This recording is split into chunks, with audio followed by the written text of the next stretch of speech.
الله من الشيطان الرجيم. بسم الله الرحمن الرحيم. الله نور السماوات والأرض مثل نوره كمشكاة فيها مصباح المصباح في زجاجة الزجاجة كأنها كوكب دري يوقد من شجرة مباركة زيتونة لا شرقية ولا غربية يكاد زيتها يضيء ولو لم تمسسه نار نور على نور يهدي الله لنوره من يشاء ويضرب الله الأمثال للناس والله بكل شيء عليم. سورہ النور کی تفسیر اور معانی پر خطبات جمعۃ المبارک میں ہماری گفتگو کا سلسلہ جاری ہے. میں نے آپ کے سامنے آیا نمبر 35 کی تلاوت کی ہے. اس سورہ مبارکہ کا نام سورہ النور اسی آیا مبارکہ سے ماخوذ ہے. اللہ نور السماوات والارض. اس حیثیت میں بھی اس آیا مبارکہ کی ایک خاص اہمیت ہے کہ اللہ تعالی نے اس آیت میں ایک مثال کے ذریعے اہل ایمان کے لیے ہدایت کے نور کو واضح کیا.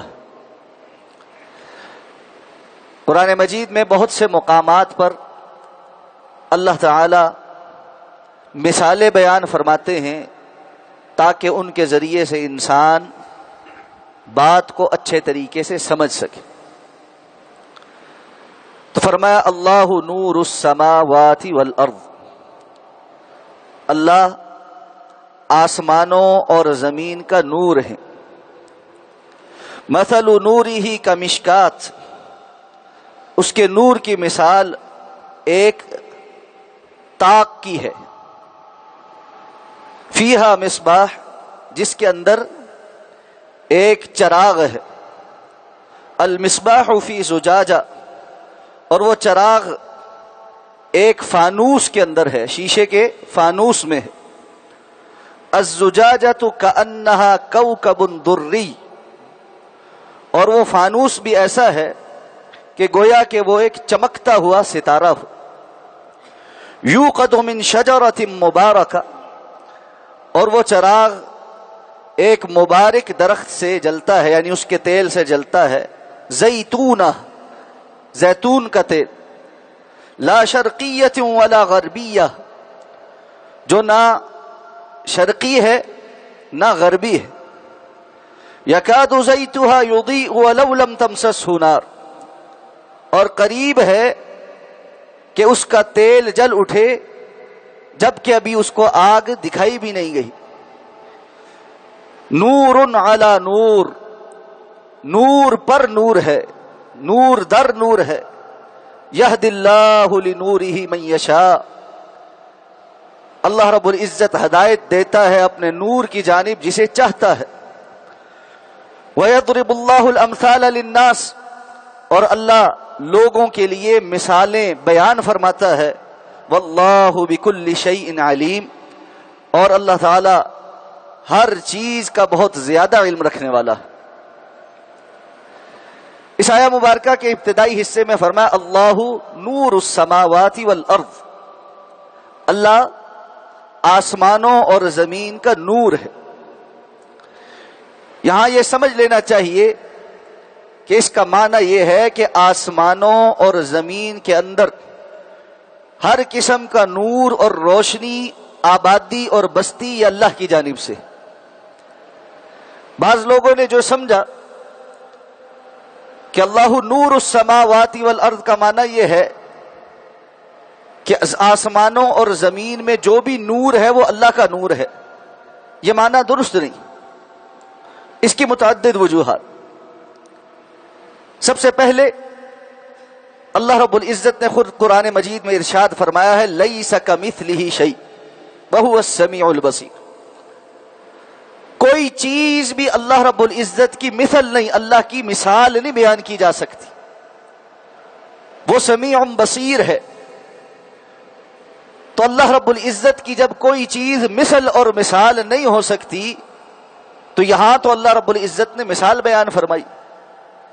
اسی لیے اس بات کا حکم بھی دیا گیا فلا تضربوا للہ الامثال، تم اللہ کے لیے مخلوق میں سے مثالیں نہ بیان کیا کر. اور نہ ہی اللہ رب العزت نے مخلوق میں سے اپنی ذات کے لیے کوئی مثال بیان بھی فرمائی. اللہ نور السماوات والارض، امام طبری، ابن کثیر اور دیگر کبار مفسرین صحابہ کرام سے یہ اقوال نقل کر کے لائے ہیں کہ اس کا معنی ہے آسمانوں اور زمین کا جتنا بھی نور ہے وہ اللہ ہی کی طرف سے ہے، اللہ کی جانب سے ہے. جیسے عربی زبان میں کہتے ہیں زید عدل، زید ادلا انصاف پسند ہے تو کہہ دیا جاتا ہے زید انصاف ہے، حالانکہ وہ خود انصاف تو نہیں ہے، وہ انصاف کرنے والا ہے. اسی طرح اللہ نور السماوات والارض بمعنی اللہ ذو النور، اللہ رب العزت آسمانوں اور زمین کے نور والا ہے، اس نے آسمانوں اور زمین کے اندر نور پیدا کیا ہے. مفسرین کرام نے اس کی تفسیر میں لکھا ہے کہ زمین و آسمان کے اندر بمعنی کل کائنات کے اندر، یعنی کل کائنات کی آبادی، اس کی رونق، اس میں مخلوقات کا موجود ہونا، ان کا قائم رہنا، یہ سب اللہ رب العزت کی عطا ہے. اگر اللہ رب العزت ایسا نہ فرمائے تو سب کچھ ویران ہو جائے اور برباد ہو جائے. یہ جو نور ہے اس کے بہت سارے مظاہر ہیں. بنیادی طور پر ہم اس کو دو قسموں میں تقسیم کر سکتے ہیں. ایک وہ نور ہے جو حسی نور ہے، جو حواس خمسہ سے جن کا ادراک کیا جا سکتا ہے، اور ایک معنوی نور ہے جس کو ہم کہتے ہیں اصطلاحاً یا ٹرمنالوجی میں آپ کسی چیز کو روشنی کہتے ہیں یا نور کہتے ہیں. حسی نور کی آگے بہت سی قسمیں ہیں. ایک وہ نور ہے جو اللہ رب العزت نے چیزوں کے اندر پیدا کیا ہے، وہ خود بھی روشن ہوتی ہے اور اپنے ارد گرد کے ماحول کو بھی روشن کرتی. مثلا سورج کے اندر ایک نور ہے، وہ خود بھی روشن ہے اور اس کی وجہ سے بہت زیادہ روشنی پھیلتی ہے. ستارے روشن ہیں، روشنی پھیلاتے ہیں. دنیا میں جتنی لائٹیں ہیں، چراغ ہیں، یہ روشنی پھیلاتے ہیں. بعض جانوروں کے اندر اللہ نے نور رکھا ہے. جگنو رات کو چمکتا ہے، خود بھی روشن ہوتا ہے اور اس کی طرف سے روشنی پھیلتی بھی ہے. تو یہ حسی نور جو اللہ نے مختلف چیزوں کے اندر رکھا ہے، اس میں سے ایک وہ ہے جو خود بھی روشن ہے اور دوسروں کو روشن کرتا بھی ہے. دوسرا نور اللہ رب العزت نے ہر چیز کے اندر جو خوبصورتی، حسن اور توانائی رکھی ہے اس کو کہتے ہیں. انسان کا چہرے کی جو خوبصورتی ہے اس کو دیکھ کر کہتے ہیں اس کے چہرے پہ بڑا نور ہے. اسی طرح جتنے بھی اعضاء اللہ رب العزت نے دیے ہیں ان سب کی توانائی یہ بھی نور ہے. ہر عضو صحیح طریقے سے کام کر سکے یہ اس کا نور ہے. اللہ نے جو دنیا کے اندر روشنیاں رکھی ہیں، نور رکھے ہیں، اگر اعضاء کام کرنے چھوڑ جائیں تو انسان اس نور کا ادراک بھی نہیں کر سکتا. سورج چمک رہا ہے لیکن کسی بندے کو اللہ نے بصارت نہیں دی، نابینا کر دیا، کیا وہ سورج کی روشنی دیکھ سکتا ہے؟ اسی لیے ہم کہتے ہیں اس بندے کی آنکھ میں نور نہیں ہے، یعنی بینائی نہیں ہے. تو اعضاء کی اپنے اندر کام کرنے کی جو صلاحیت ہے ادراک کی، اور جس کام کے لیے اللہ نے اس کو پیدا کیا ہے اس میں وہ حس اور صلاحیت موجود ہونا، یہ بھی نور ہی کہلاتا ہے. رسول اللہ صلی اللہ علیہ وسلم عام طور پر فجر کی نماز کی سنتیں ادا کرنے کے بعد ایک دعا مانگا کرتے تھے، اسے دعائے نور کہتے. اللہم اجعل فی قلبی نورا وفی سمعی نورا وفی بصری نورا، یا اللہ میرے دل کے اندر بھی نور پیدا کر دے، میری سماعتوں میں بھی نور پیدا کر دے، میری بصارتوں میں بھی نور پیدا کر دے، اور میرے آگے بھی نور پیدا کر دے، میرے پیچھے بھی نور پیدا کر دے، میرے اوپر اور نیچے دائیں بائیں نور پیدا کر دے۔ اور اسی طرح آپ صلی اللہ علیہ وسلم دعا مانگتے وفی دمی نورا وعصبی نورا ولحمی نورا، یا اللہ میرے خون کے اندر بھی نور پیدا کر دے، میرے گوشت میں بھی نور پیدا کر دے، میرے اعصاب میں بھی نور پیدا کر۔ اب اس کا معنی یہ تو نہیں ہے کہ انسان کا خون نکالو گے تو اندر سے وہ روشنی کی طرح لائٹ مارے گا، اس کے اعصاب میں سے روشنی پھوٹنا شروع ہو جائے، اس کے گوشت اور اس کے پٹھوں میں سے روشنی پھوٹنا شروع ہو جائے۔ یعنی انسان کے جسم میں اللہ نے جو خون پیدا کیا ہے، اس کی جو صلاحیت ہے، جو کام ہے، وہ اس کے لیے کرے، اس کے اعصاب کے اندر قوت ہو، اس کے اعضاء کے اندر اور پٹھوں کے اندر جان موجود ہو، جس کام کے لیے اللہ نے ان کو پیدا کیا وہ کام کر سکیں، یہ بھی نور ہوتا۔ اسی طرح اس حسی نور سے ہٹ کر ایک معنوی نور ہوتا، معنوی نور جس کو ہم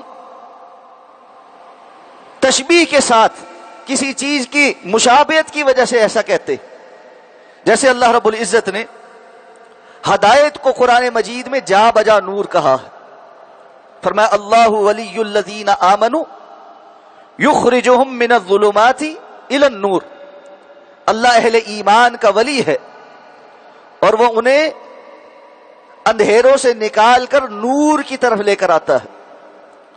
والذین کفروا اولیاؤہم الطاغوت، اور وہ لوگ جو کافر ہیں ان کے اولیاء طاغوت ہیں، یخرجونہم من النور الی الظلمات، وہ ان کو نور سے اندھیروں کی طرف لے کر جاتے۔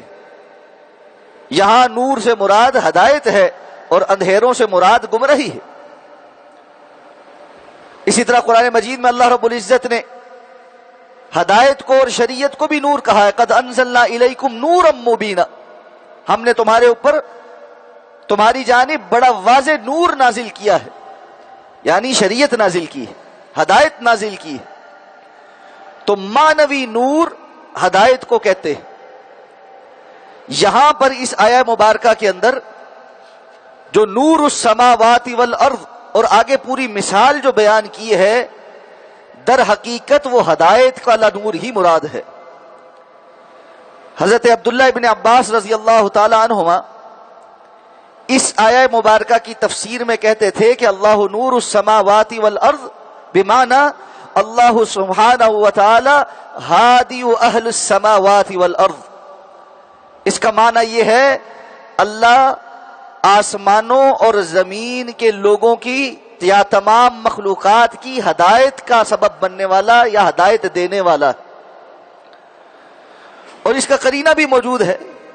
اسی آیت میں اللہ رب العزت فرماتے ہیں یہدی اللہ لنورہ من یشاء، یہدی اللہ لنورہ من یشاء، اللہ جسے چاہتے ہیں اپنے اس نور کی طرف ہدایت عطا فرماتے۔ یہاں اس نور کی طرف رہنمائی کو اللہ نے ہدایت ہی کہا ہے، تو اس سے مراد ہدایت ہی ہے، اور اسی لیے فرمایا وَمَن لَّمْ يَجْعَلِ اللَّهُ لَهُ نُورًا فَمَا لَهُ مِن نُور، جس کے لیے اللہ رب العزت کوئی نور نہ رکھے اس کے لیے پھر کوئی نور نہیں ہے، یعنی جس کو اللہ ہدایت نہ دے اس کے لیے پھر کوئی ہدایت نہیں۔ ہم خطبہ جمعہ کے اندر عربی کا خطبے میں ہمیشہ یہ الفاظ سنتے ہیں من یہد اللہ فہو المہتد ومن یضللہ فلا ہادی لہ، جسے اللہ ہدایت عطا فرمائے وہی ہدایت والا بنتا ہے، اور جسے اللہ ہدایت نہ عطا فرمائے اسے کوئی اور ہدایت نہیں دے سکتا۔ جس کو اللہ گمراہ کر دے اس کے لیے پھر کہیں اور سے ہدایت کا ذریعہ نہیں بن سکتا۔ اور یہ ذہن میں رہنا چاہیے اللہ رب العزت لوگوں کو گمراہی پر ان کے اپنے کرتوتوں کی وجہ سے چھوڑتے، اور ہدایت اس کا راستہ اللہ رب العزت نے عام رکھا ہے، اس کو بیان کر دیا ہے، واضح کر دیا ہے، جو اس پر آنا چاہتا ہے اللہ اس کے لیے اس رستے کو آسان کر دیتا۔ لیکن یہ نہیں ہے کہ زبردستی اللہ لوگوں کو ہدایت کے رستے پر چلائیں یا زبردستی اللہ لوگوں کو گمراہی کے رستے پر چلائیں. اللہ نے دونوں رستے واضح کر دیے ہیں. فَأَلْهَمَهَا فُجُورَهَا وَتَقْوَاهَا اِمَّا شَاكِرًا وَإِمَّا كَفُورًا. اللہ نے انسان کے اندر ہدایت اور گمراہی دونوں کے ریسپٹرز رکھ دیے ہیں. اب فرمایا اما شاکرا و اما کفورا، چاہے تو یہ اللہ رب العزت کا شکر گزار بندہ بنے اور چاہے تو ناشکرا بندہ بنے. اب فرمایا کہ یہ جو مثال ہے مثل نورہ کمشکات، جو ہدایت کا نور ہے اس کی ایک مثال ہے. اللہ اس مثال کے ذریعے اس ہدایت کے نور کو واضح کرتے ہیں. عبداللہ ابن عباس رضی اللہ تعالی عنہما اس مثال کو تشبیہ تمثیل کے طور پر لیتے تھے. تشبیہ تمثیل یہ ہوتی ہے جس میں ایک پورا منظر جو ہے وہ بیان کر کے کسی ایک چیز کے اوپر ثبت کیا جاتا ہے. یعنی ایک مثال بیان کی جاتی ہے، اس کے بہت سارے پہلو ہوتے ہیں. بات کو واضح کرنے کے لیے مثال کے بہت ساری ڈائمینشنز ہوتی ہیں، اور اس مثال کو بیان کر کے کوئی ایک چیز واضح کر دی جاتی. ضروری نہیں ہوتا کہ اس مثال کے اندر سے ہر ایک چیز کا کسی دوسری چیز کے ساتھ لنک ہوگا. تو عبداللہ ابن عباس رضی اللہ تعالی عنہما اس پورے منظر کو تشبیہ تمثیل کے طور پر لیتے تھے کہ یہ اللہ نے جو اہل ایمان کے لیے ہدایت کو بیان کیا ہے یا رکھا ہے، اس پورے کی مثال اللہ نے اس طرح سے دی ہے. ابھی اس کو واضح کرتے ہیں کہ کیسے دی. لیکن حضرت ابی بن کعب رضی اللہ تعالیٰ عنہ وہ اس کو پوری تشبیہ کے طور پر لیتے تھے اور ایک ایک چیز کی علیحدہ تفسیر کرتے تھے. وہ بھی انشاءاللہ ہم جانیں گے کہ وہ کیا ہے. تو اللہ تعالیٰ فرماتے ہیں اس ہدایت کے نور کی مثال ہے. کیا مثال ہے؟ کہ کمشکات فیہا مصباح، یہ ایک ایسے چراغ کی مثال ہے جو ایک تاک میں رکھا ہوا ہے. اس دور میں کسی انتہائی روشن چیز کے لیے جو کچھ لوازمات ہو سکتے تھے وہ سارے اس میں بیان کر دیے گئے. یعنی ایک چراغ ہے، سب سے پہلے تو یہ کہ وہ تاک میں رکھا ہوا ہے، وہ کہیں باہر نہیں پڑا ہوا. تاک کہتے ہیں دیوار کے اندر جو ایک خانہ بنا ہوا ہوتا ہے جس میں کوئی چراغ وغیرہ یا سامان رکھا جاتا ہے، جس کے پار نہیں دیکھا جا سکتا، بس ایک درز ہوتی ہے یا دیوار میں ایک تاکچہ ہوتا ہے. اردو میں بھی ہم یہ لفظ استعمال کرتے ہیں. تو اگر کوئی چراغ یا کوئی روشنی یا لالٹین وغیرہ وہ کھلی جگہ پر پڑی ہو تو اس کی روشنی چاروں طرف جائے گی، ہر جانب تقسیم ہو جائے گی. لیکن اگر وہ کسی تاک میں پڑا ہو تو اس کی روشنی زیادہ منعکس ہوگی. پھر وہ چراغ صرف ایسے ہی نہیں پڑا ہوا بلکہ ایک فانوس کے اندر ہے. تو فانوس کے اندر یا شیشے کے اندر ہونے کی وجہ سے ہوا کے تھپیڑے اس کو بجھا نہیں رہے، اس کی روشنی کو کم نہیں کر رہے. پھر یہ فانوس کا جو شیشہ ہے یہ بھی کوئی میلا کچیلا نہیں ہے، بلکہ گویا کہ وہ چمکتا ہوا ستارہ ہے. جس طرح ایک بڑے روشن چمکتے ستارے سے روشنی نکلتی ہے، اس طرح اس کے شیشے کے اندر سے بہترین روشنی باہر نکل رہی. اب یہ جو چراغ جلایا جا رہا ہے، معلوم ہے پرانے زمانے میں چراغ تیل سے جلتے تھے، یہ بھی کسی عام تیل سے نہیں جل رہا، بلکہ یہ وہ تیل ہے جو ایک بڑے مبارک درخت سے، زیتون کا پودے سے نکالا گیا ہے. یہاں یہ بات بھی پتہ چلتی ہے کہ درختوں میں سے زیتون کا درخت مبارک درخت ہے. شجرۃ مبارکہ اللہ نے اس کو قرار دیا کیونکہ یہ سارے کا سارا ہی فائدہ مند ہوتا ہے. اور اس کا جو تیل ہے وہ بڑا اعلیٰ کوالٹی کا ہوتا ہے. اور اس کے اندر مزید مبالغہ کیا ہے، زیتونۃ لا شرقیۃ ولا غربیہ، یہ ایسے درخت سے نکالا گیا تیل ہے جو نہ شرقی ہے نہ غربی ہے. شرقی اور غربی کا معنی کیا ہوتا ہے؟ عبداللہ ابن عباس فرماتے ہیں اس کا معنی یہ ہے کہ یہ درخت باغ میں تمام درختوں کے درمیان میں لگا ہوا ہے، نہ مشرق میں ہے نہ مغرب میں ہے. کیونکہ جو مشرق اور مغرب میں درخت ہیں، مشرق والوں کو صبح کے وقت زیادہ دھوپ لگتی ہے، مغرب والوں کو شام کے وقت زیادہ دھوپ لگتی ہے. یہ درمیان میں ایسی جگہ پر ہے جہاں اور درخت اس کو گھیر لیتے ہیں، سورج کی روشنی اس کے اوپر نہ صبح کو بہت زیادہ پڑتی ہے نہ شام کو بہت زیادہ پڑتی ہے، جس کی وجہ سے اس کے پھل کے اندر رطوبت زیادہ رہتی ہے. اس کا پھل بہت اچھا اور بہترین قسم کا تیل فراہم کرتا ہے. ایک تو مبارک درخت زیتون کے تیل سے یہ چراغ جلنے والا ہے، اور وہ ایسے درخت سے نکالا گیا ہے، ایکسٹریکٹ کیا گیا ہے جو پورے باغ میں سب سے بہترین جگہ پر موجود ہے، اور سارے باغ کے درختوں میں سے اس کا جو پھل ہے وہ سب سے اعلیٰ کوالٹی کا.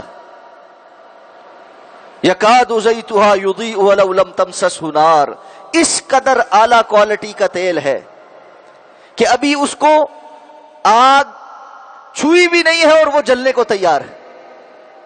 آپ کو پتا ہے تیل پرانا گندا ہو جائے تو اس کو آگ لگانے کے لیے بڑا مشکل ہو جاتی ہے، اس میں میل کچیل آ جاتی ہے.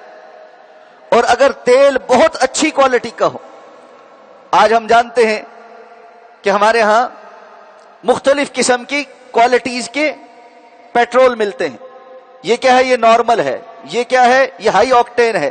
اس سے اوپر کے جو جیٹ انجنز میں استعمال ہوتے ہیں، جو ہوائی جہازوں میں استعمال ہوتے ہیں، اس سے اوپر کے جو سیٹلائٹس میں استعمال ہوتے ہیں، ایسا یعنی اس کی کوالٹی، جلنے کی جو صلاحیت ہے، جو توانائی پیدا کرنے کی صلاحیت ہے، وہ اس کی شفافیت کے اوپر ڈیپینڈ کرتی. تو اللہ نے فرمایا یہ انتہائی شفاف تیل ہے کہ ابھی بس اس کو آگ دکھائی جائے اور وہ جلنے کو تیار.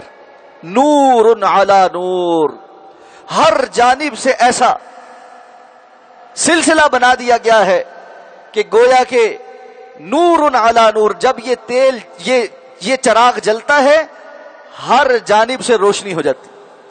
ایک عام چراغ کا جلنا ہے اور ایک اس مخصوص چراغ کا جلنا، دونوں کی روشنی میں بڑا فرق ہے. اس مثال کو عبداللہ ابن عباس رضی اللہ تعالیٰ عنہما بیان فرماتے ہیں کہ یہ پورے کی پوری مثال اللہ نے بندہ مومن کی بیان کی ہے کہ بندہ مومن، اس کو اللہ نے جس ہدایت پر رکھا ہوتا ہے وہ عام سی ہدایت نہیں ہوتی.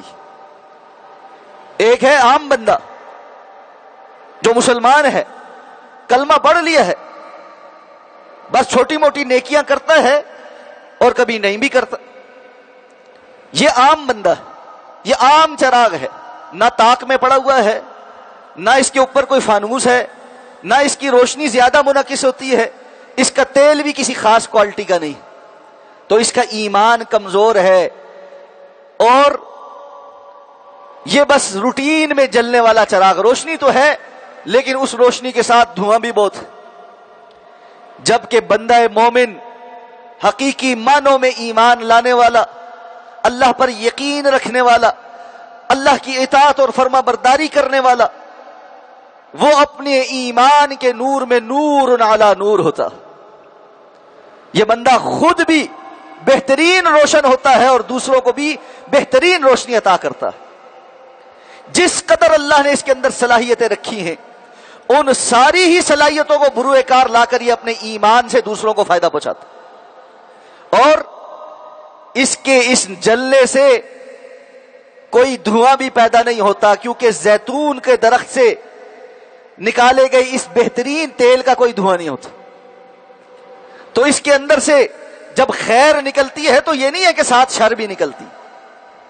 بعض لوگ ہوتے ہیں نا، دوسروں کو خیر پہنچاتے ہیں لیکن ساتھ شر بھی پہنچاتے. کسی پر کوئی احسان کیا، ساتھ جتلایا، کسی کو کچھ دے دیا، بعد میں اس سے وصولی کرتے رہے. ایک مرتبہ کسی کو کوئی فائدہ دے دیا، 1000 مرتبہ دوسرے سے فائدہ لے لیا. اس قسم کا بندہ نہیں ہے. قرآن مجید میں اللہ فرماتے انما نطعمکم لوجہ اللہ لا نرید منکم جزاء ولا شکورا. اہل ایمان تو وہ ہیں جب کسی کو کھانا کھلا دیں کوئی شکریہ بھی ادا کرنے لگے تو آگے سے کہتے ہیں ہم نے تو تمہیں صرف اللہ کی رضا کے لیے کھانا کھلایا، ہمیں تو تم سے کسی قسم کی بدلے کی اور حتیٰ کہ شکریہ کی بھی امید نہیں، ہم تم سے شکریہ بھی نہیں چاہتے۔ حتیٰ کہ سلف صالحین کے بارے میں آتا ہے وہ جب کسی کے ساتھ نیکی کرتے تھے تو یہ جملہ نہیں کہتے تھے جو ہم کہتے ہیں کہ کسی کو پیسے دیے یا نیکی کی یا اس کی کوئی ضرورت پوری کر دی اور ساتھ کا چلیں جی ہمارے لیے دعا کرنا، ہمارے لیے دعا کرنا۔ وہ کہتے تھے اس کا مطلب یہ ہے کہ تم نے اس دعا کے لالچ میں اس کے لیے یہ نیکی کا کام کیا ہے، جبکہ نیکی صرف اللہ کی رضا کے لیے ہونی چاہیے، یہ دعا دے یا نہ دے، اگر کوئی دے یہ علیحدہ بات ہے، اور جس پر احسان کیا جائے اس کو یہ بات سکھلائی گئی ہے کہ اسے اپنے احسان کے بدلے کے طور پر احسان کرنا چاہیے۔ هل جزاء الاحسان الا الاحسان، کیا احسان کا بدلہ احسان کے سوا کچھ اور ہو سکتا؟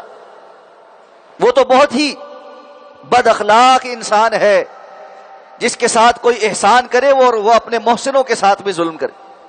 اور فرمایا اگر بدلے میں کچھ نہیں کر سکتے تو یہ کہو جزاک اللہ خیرا، اللہ آپ کو اس سے بہتر جزا عطا فرمائے، اس سے بہتر جزا عطا فرمائے۔ لیکن جس نے نیکی کی ہے اس کی نیت اللہ کی رضا کے علاوہ کچھ اور نہیں ہونی چاہیے۔ تو یہ جو بندہ مومن ہے جس کا نور تام ہے، مکمل ہے، وہ نیکی کے ایسے رستے کے اوپر ہے کہ دوسروں کو فائدہ پہنچاتا ہے تو کوئی دھواں نہیں مارتا۔ تو حضرت عبداللہ ابن عباس فرماتے تھے یہ بندہ مومن کی پوری مثال بیان کی گئی۔ حضرت ابی بن کعب کہتے تھے اس سے تھوڑی تفصیل ہے۔ کیا ہے؟ وہ کہتے تھے یہ جو طاق ہے نا، مثل نورہ کمشکات، یہ جو طاق ہے یہ بندہ مومن کا سینہ ہے، اور پھر جو اس میں الزجاجہ ہے نا، فانوس، یہ بندے کا دل ہے، اور ساتھ فرماتے یہ جو چراغ ہے نا، مصباح، یہ وہ ایمان یا قرآن جو اللہ نے اس کے دل کے اندر پیدا کیا ہے، محفوظ کیا ہے۔ اور دونوں ہی مراد ہو سکتے، جس بندے نے اپنے دل کے اندر ایمان کو محفوظ کیا اور جس نے اپنے دل کے اندر قرآن کو محفوظ کیا، یہ اس کے دل کے اندر اللہ کا کلام اور اللہ کی طرف سے پیدا کردہ نور ہے۔ اور ساتھ فرماتے کہ یہ ستارے کی طرح جو اللہ نے فرمایا نا کہ فانوس ستارے کی طرح چمکتا ہے، یہ مومن کا دل کا نور ہے اور ایمان کا نور ہے جو چمکتا ہے، جو اس کے اندر سے روشنی مارتا ہے۔ اور ساتھ فرماتے شجرہ مبارکہ جو ہے نا، یہ جس طرح زیتون کا تیل خالص ہے اور بہت اعلیٰ کوالٹی کا ہے، اس بندہ مومن کے ایمان کے اخلاص کی نشانی۔ جس طرح زیتون کے تیل میں کوئی ملاوٹ نہیں، اس طرح اس کے دل کے اندر جو ایمان ہے اس میں کوئی ملاوٹ نہیں، کوئی کھوٹ نہیں، یہ صرف اور صرف اللہ کی رضا کو مطلوب رکھتا۔ اور ساتھ فرماتے لا شرقیت ولا غربیہ، یہ جو تیل ہے یہ نہ شرقی ہے نہ غربی ہے۔ جس طرح زیتون کا یہ درخت مشرق میں بھی نہیں مغرب میں بھی نہیں، درمیان میں ہے، اور اس کو دھوپ کوئی نقصان نہیں پہنچا رہی، اس طرح حوادث زمانہ، دنیا کے حالات، فتنے، مختلف قسم کی آزمائشیں، آج لوگ ادھر کو چل پڑے، فیشن ادھر کو نکل پڑا، ہوا ادھر کی چل پڑی، اس قسم کے لوگوں کے حالات اور حوادث اس کو کوئی نقصان نہیں پہنچاتا۔ یہ بندہ مومن لا شرقیت ولا غربیہ ہوتا، یہ کبھی مشرق میں جانے والا کبھی مغرب میں جانے والا نہیں ہوتا۔ آج مغرب کا توتی بولتا ہے تو یہ مغرب کے پیچھے چل پڑے، کل کو مشرق کے کسی ملک کا توتی بولنا شروع ہو، وہ سپر پاور بن جائے، چائنا سپر پاور بن جائے، یہ چائنیز جو کلچر ہے اس کو فالو کرنا شروع ہو جائے۔ یہ بندہ مومن ہے، اس کو پتہ ہے اللہ کا مطلوب اس سے کیا ہے، اور یہ لا شرقیت ولا غربیہ ہوتا، یہ ایک جگہ ثابت ہوتا، اس کو پتہ ہے کہ اللہ رب العزت کا حکم میرے لیے سب سے اعلیٰ اور عرفہ، تو اس لیے حوادث زمانہ اس کے ایمان کے نور کو بجھاتے نہیں ہیں، فتنے اس کے ایمان کے نور کا کچھ نہیں بگاڑ سکتے، یہ اس کے اوپر